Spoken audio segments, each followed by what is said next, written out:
Hello, and welcome to Hosta La Vista, the podcast where the shade is cool, the leaves are lush, and friendship's perennial. We are your hosts. I'm Betsy Peterson. And I'm Mandy Olson. Two hobbyist sisters who love this plant as much as you do. Join us each week as we dig into all things hosta, the plant affectionately known as the friendship plant.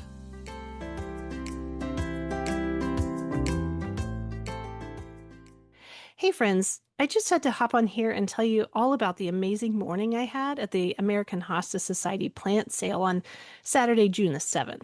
It took place at the Minnesota Hosta Society Display Garden at Smith Coffee and Cafe in Eden Prairie, which, by the way, is such a lovely setting. If you've never been, picture sipping coffee amongst a sea of stunning hostas. What more could we want? Now, I got there early, and by early, I mean early, wagon in hand, ready to roll. The sale opened to members right at 8 a.m., and yes, I was there like it was Black Friday, and let me tell you, it did not disappoint. There were so many unique and beautiful varieties, tables full of hostas I had only seen in photos. It was hard to know where to start, and also where to stop. They all ended up in my cart, and I had a budget. Oh, we've all been there.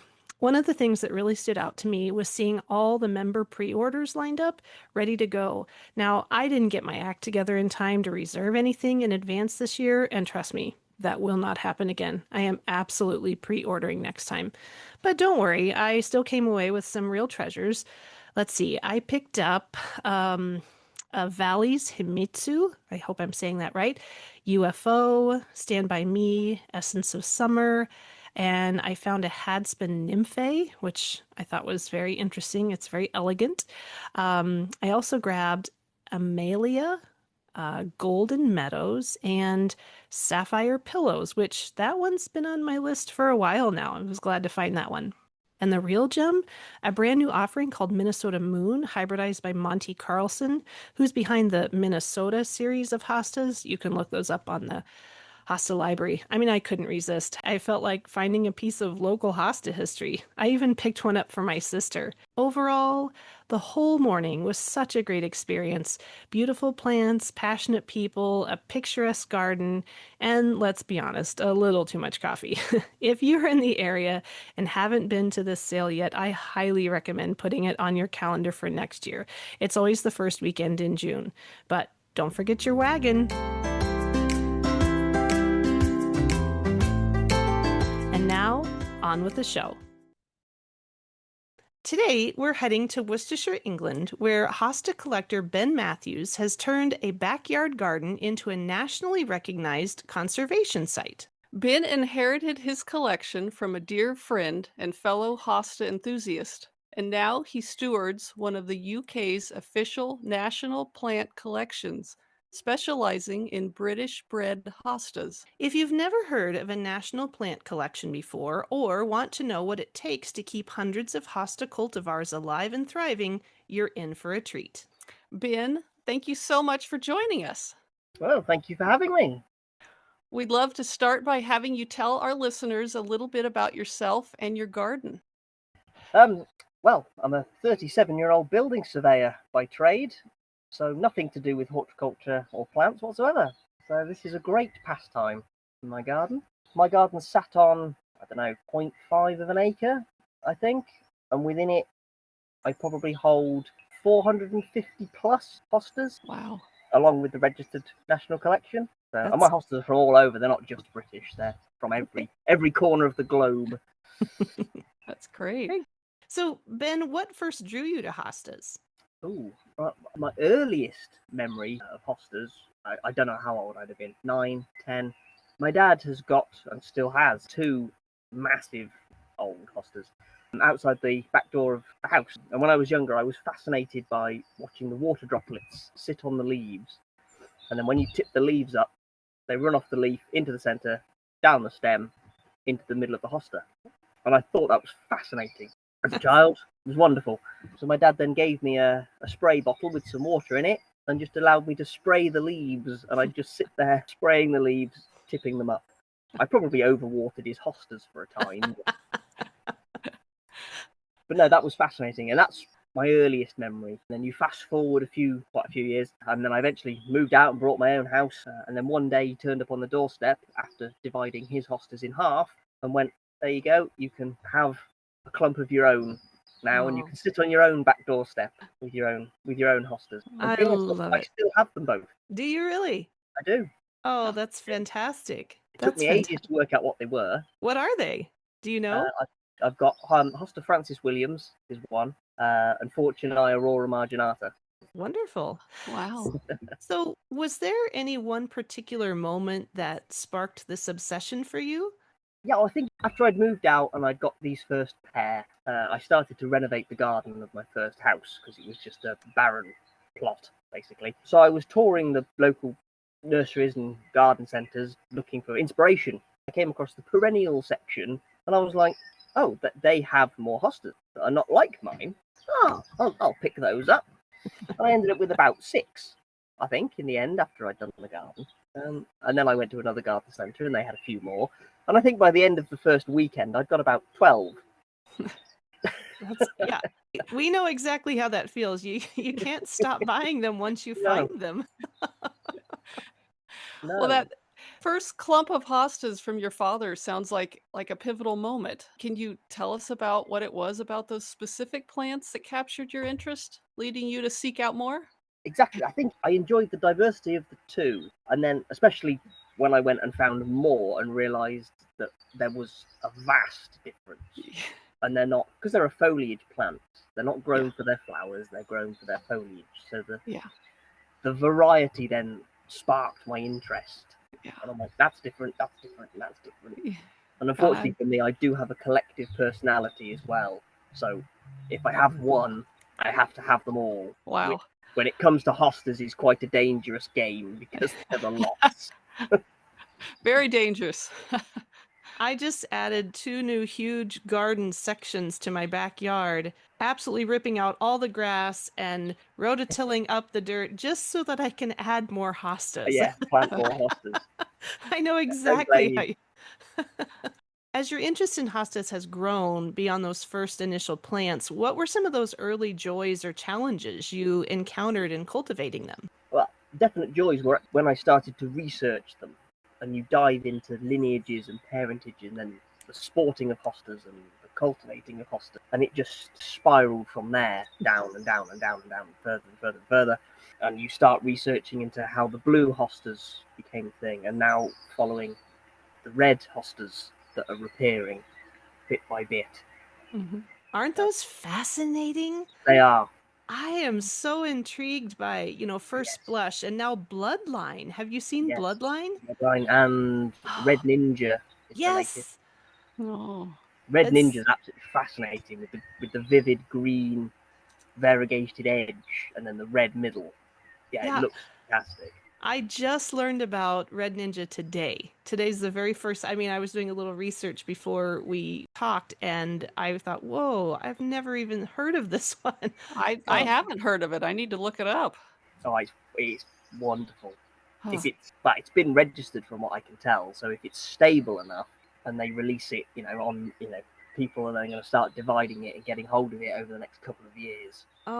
yeah, I got a hold of a First Blush last Oh yeah, I summer, have and one of those somewhere.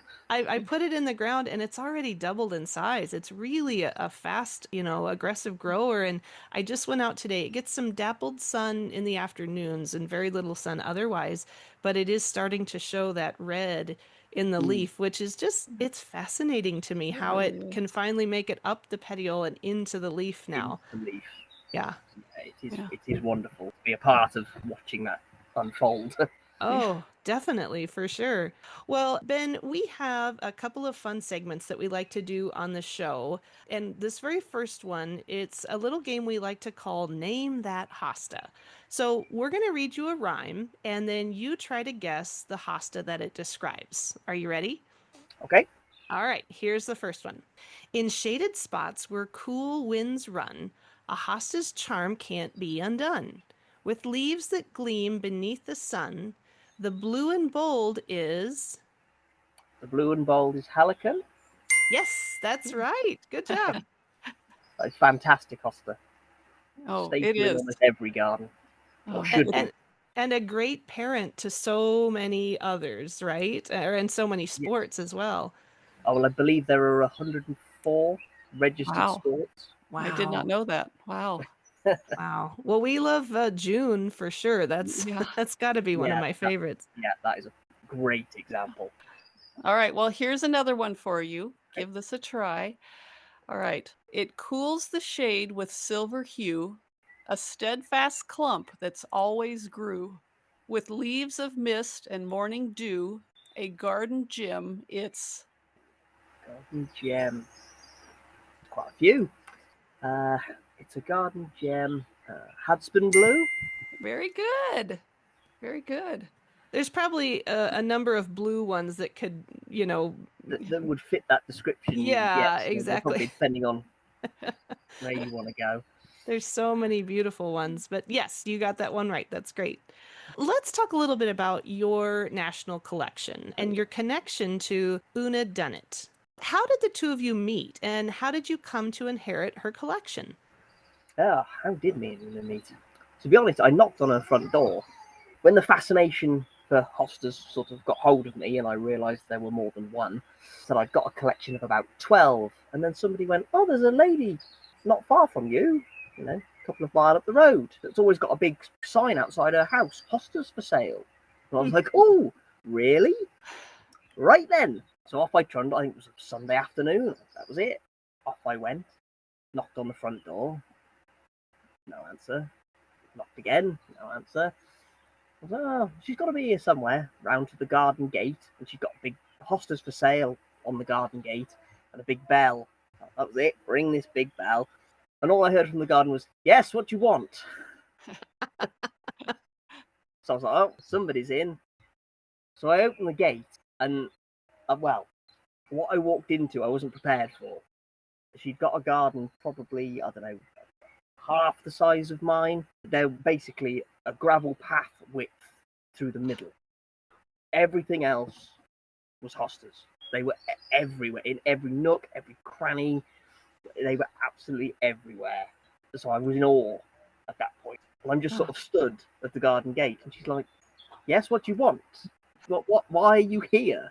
Because I would have been mid-30s at that point, so I don't think she was expecting.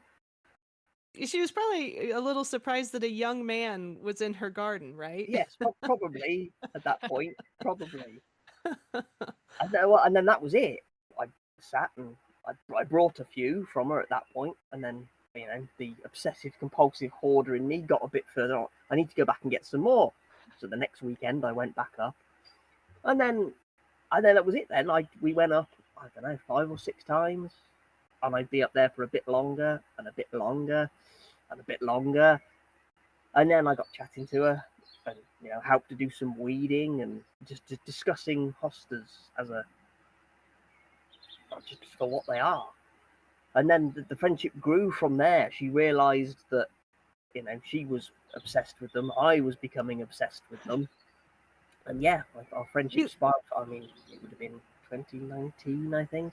you were kindred spirits, weren't you? Yes, yeah, very much so, That's great. very much so. Wow. And she was a fountain of old knowledge. I say that because obviously she lived it and breathed it in a time before the internet. We are very fortunate now that if we need to research anything, it's all at our fingertips. That's In the true. 70s and 80s, when she first collected her hostas, she drove around the country to buy them off people and dig them up out the ground. Wow. That's fascinating. She had to learn about them and research them, through the library. Yeah. Yeah. And so, Wow. Yeah. Yeah. yeah, so the wealth of knowledge that she had when I sat there drinking tea in her back garden, evening after evening after evening, Oh, it was amazing. Wow. that's amazing. She sounds like a wonderful woman that absolutely personifies the friendship plant that is the Oh, definitely, hosta. most definitely, Yeah. Yeah. yeah, without a doubt. Can you Oh, tell us a little bit how you inherited the of collection? course. Um, hence the Yeah. massive friendship that we gained when Una fell into ill health. I said, well, I began to care for her collection was there that she got. And I said, with the birth of the internet, I researched it and I was trying to progress her collection because I was like, oh, did you know there's this one and this one and this one and everything else? Yeah, and then unfortunately, as her health deteriorated, we sat down and had an open conversation, and she was just like, look, I have this registered collection. It's, there are hostas within it. Well, we're not sure.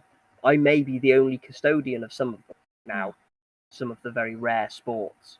And she was like, look, my adult sons have got no interest in gardening whatsoever.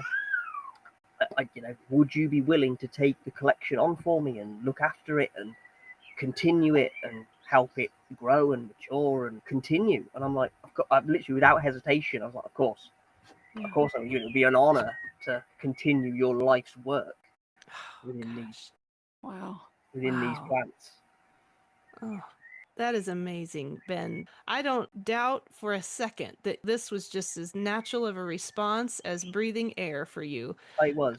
I would feel the exact same way, and I'm getting all choked up just listening to this story where she's, passing on the torch to you, knowing that, this life's work that she has thrown into these plants is now assured. It's going to continue on. And, it helps being able to work through a serious illness all the easier because she knew that her babies were well taken care of. Yes.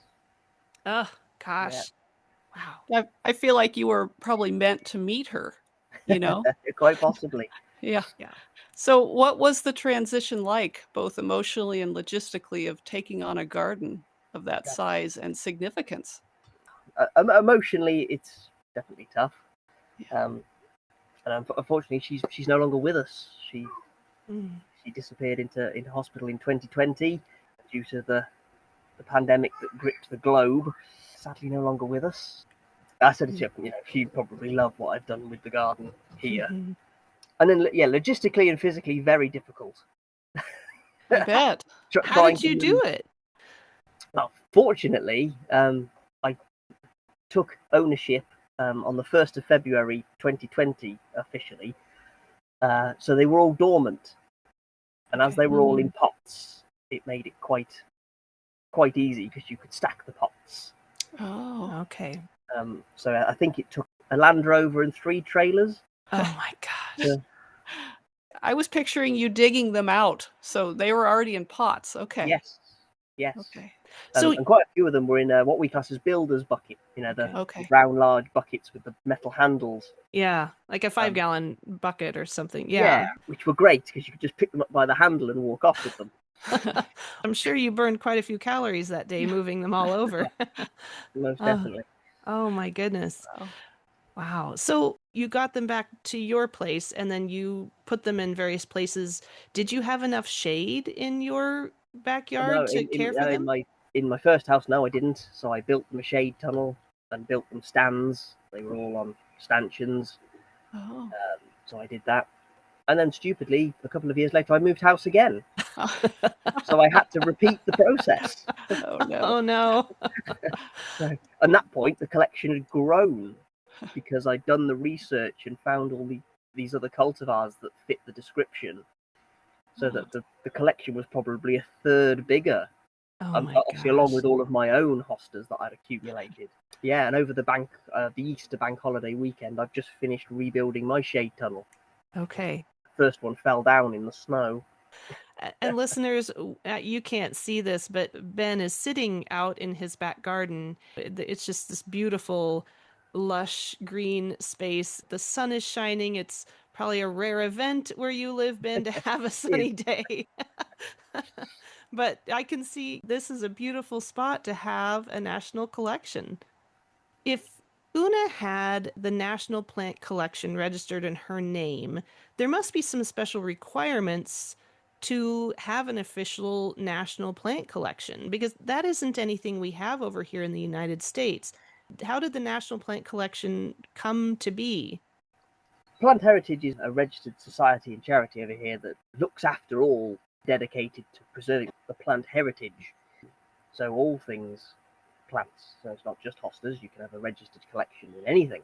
So yes, obviously there's an application process. You have to photograph them all. They all have to be double labeled. They've all got to be entered into a big database. You have to prove what they are, where they've come from, how long you've had them, when they flower, what colour the leaves are. It's a very detailed database that they Wow. have to update. But it's all in aid of preserving the knowledge of the plant that you are the guardian of. And your collection is specifically dated from the 70s, right? It is. Okay, can you tell Yeah. us a little bit about that? Yeah, I hold my collection is Hosta species and British hybridized cultivars 1976 to 2016. Okay. So that must have been from Una's starting point. She must have started in 76, you think? Oh yes, most definitely. Okay. Some of the older cultivars, the Eric Smith varieties, the Bowden varieties, and things like that are definitely cultivars from the 70s. So she had 40 years worth of collection, correct? But yes, most definitely, probably. Okay. You inherited that entire 40-year collection, and that's part of the National Plant Collection under the genus of Hosta, correct? It's Okay. But there must be other gardens that also fit into that category. You are, or unless you are the only holder of the Hosta National Collection? no. There are actually the Hosta is probably the most collected. There are 13 registered Hosta collections in the UK, Oh. which is testament really to the variety, because they're not all British. There's a collection of mouse ears up in the north. There's a collection of miniature hostas. There's a collection of large leaf. There's a chap that collects American hostas of the years. That's very interesting. So how do you manage the actual cataloging? The cataloguing, Plant Heritage, they have a database called Persephone, which is quite aptly named, and it's all done through that. It's a massive database. It allows you to log, basically everything: the colour, the leaf shape, the size, its textures, its unusual markings, what time it flowers, when it flowers, the colour of the flowers, how many flowers, Okay. anything you can think of. It allows you to Interesting. input, and a great tool for exporting data. So I reference the Hosta Library quite regularly. It Yes. sounds to me like this Persephone is probably very similar to the Hosta Library. Yes. Okay. Because I use Hosta Library a lot myself when I'm trying Okay. to identify, Okay. and when I'm trying to research parentage. Because Sure. between it's Hosta Library and is it the Hosta database? Because you can click on a photograph and then there's a little Yes. link Yes. Yeah, in the top Yeah. that then gives you a breakdown of, well, if the Yeah. breakdown is there, Yeah. correct. tells you all about the cultivar. Yeah, so I use that a lot myself. So yes, Persephone Okay. is a very similar. Okay. Very cool. So, Ben, let's just zoom in on the hostas themselves for a second. What would make a cultivar a distinctly British cultivar? Well, it's who it's hybridized by. They're all in my collection. They're hybridized by British hybridizers. So there's Eric Smith is a prime example. He did an awful lot, early 70s, mid 70s, and even in the early 80s. He's the chap that produced the Tardiana series, which is what Halcyon is part of. Mhm. Oh, So okay. the Hadspen series is all his. There is actually a hosta called Eric Smith because he named it after himself. I mean, why wouldn't you, to be honest? I Of course. agree. Everybody should do that. Yeah, they should. And then there's others. Diana Grenfell is another one. She lived down in Gloucester, which again isn't too far from me. Did wonders for the hostas and the cultivars. Yeah. The Bowdens down in Devon. Sandra Bond. Yeah, there are lots. Eric Smith is a prime one. I guess he did a lot. He did, especially in blue hostas. Hmm. His works are fantastic and still are. Diana Grenfell in giant leafed hostas. To try and think of a couple of hers. Domaine de Courson is one. Lady Isabel Barnett, I just bought that one. that's one Good. of hers. The Bowdens is the Devon series. Devon Green. Yes, Devon Green. Devon Yep. Green. Yeah, well, there's Devon Gold, Devon Red, Devon Giant, Devon Discovery, Devon Cream. There's lots, which are all theirs. And Sandra Bond was responsible for the Goldbrook series, any of those. Do you have any Well, of those, Mandy? a few. I was going to ask you, Ben, do you do any hybridizing? I had a go when I sort of first started, and then realised that it's quite an intense hobby. So what with a full-time job and now a little one, I think You, I'll have to put that on the on the to-do later list. Yes. I understand. I Yep. understand. But yeah, it as I get older, it will definitely be an ambition to Yeah. fall into that world. Do you collect the seeds at all from all of those hostas you have? Oh, I have tried. Yeah. I have tried. I've had very little success Oh, with okay. seedlings. Yeah, they're a bit of a nightmare to grow over here. We have And such drastic weather changes, I think. oh, that's true. We understand that King Charles is a huge hosta fan. Is that correct? Yes, yeah, he is indeed. I believe he's the patron of the British Hosta and Hemeracalis Society. So yeah, I'm pretty sure he is, Wow. because we had a newsletter. He definitely was when he was Prince. And Okay. then they released a statement to say that he continued his patronage after becoming king. Oh, that's great. So yeah, and then down in his stately home, Highgrove Gardens, they hold a national collection down there of, Oh, interesting. of giant, I think it's giant leafed hostas, Oh, wow. their national collection. Quite a good hobby to share with His Majesty, I've got to be honest. Yeah. Ben, are there modern British breeders continuing this work today? Oh, there are. Yes, there are. You know, there are new hostas coming out all the time. It Okay. almost seems daily, almost different cultivars and Yeah. people. I think the hybridizing scene, I believe, has slowed down simply because of the variety we have. There are so many hostas now that are similar to each other. Uh-huh. I mean, I could be wrong. I'm sure there are people that will tell me differently. I know what you mean, though. Yeah, because, there are quite a few that I look at and I think, what is the difference between these two? But the people who know, but, to my untrained eye, I'm with you. There are an awful lot that look very similar to each Very other. similar. Yeah. Trying to find a unique pairing is now becoming ever so difficult. Well, for listeners who may not know much about plant conservation, why does it matter that these collections exist? Oh, it's definitely the preservation of knowledge and actual plant material.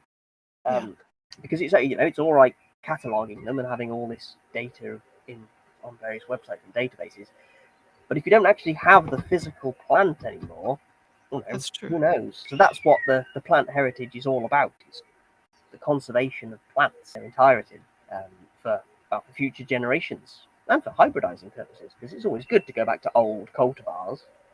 What advice do you have for backyard collectors or hybridizers who want to preserve their own collections for future generations? Definitely divide and share has got to be one. There's numerous hostas that I'm still trying to track down that fit within the scope of my collection, and it's becoming ever so difficult to find them. They were either hybridized or they sported in the past, and they either weren't stable or have simply just died in the frost or the over sun or whatever it may be. Sure. So yes, definitely, if you have a collection, especially of the rarer cultivar, I know people get a bit precious over time. Oh, it's mine, I want to keep it. No. Share it with other people. It's a friendship plant. It's what it's for. That's right. That's exactly right. Well, Ben, we are nearing the end of our chat, but we can't let you go without our signature Hosta lightning round.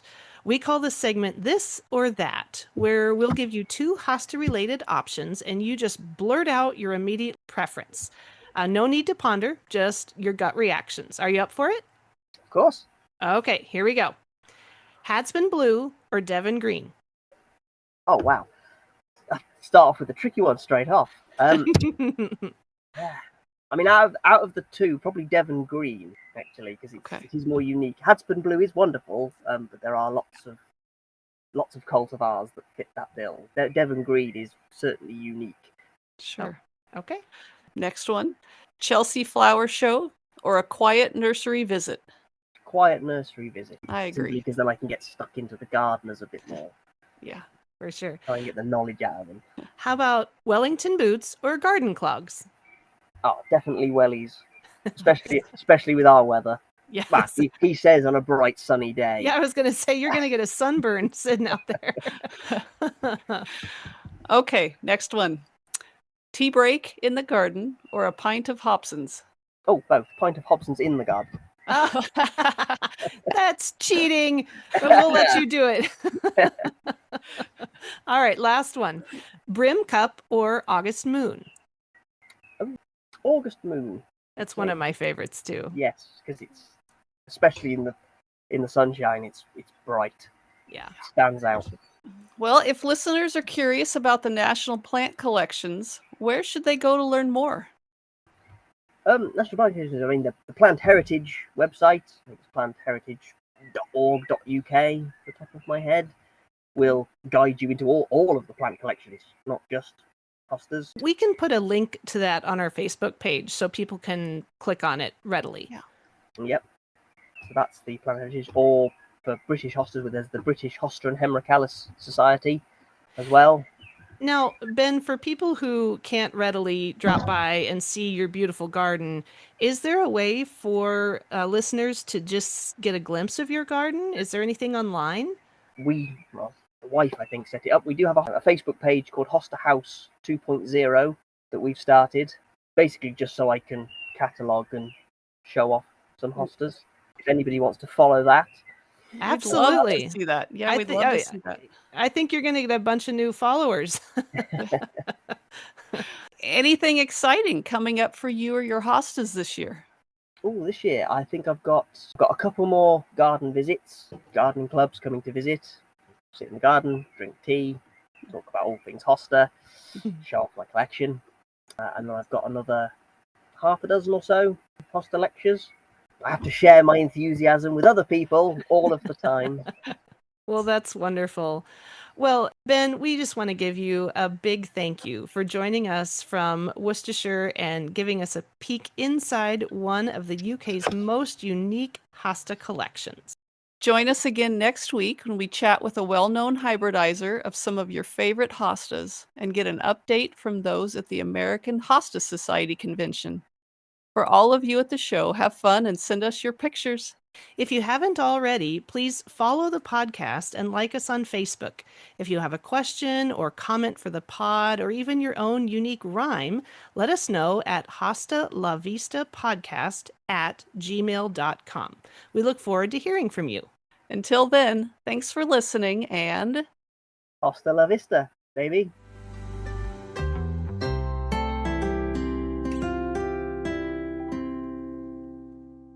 Oh, that was good fun.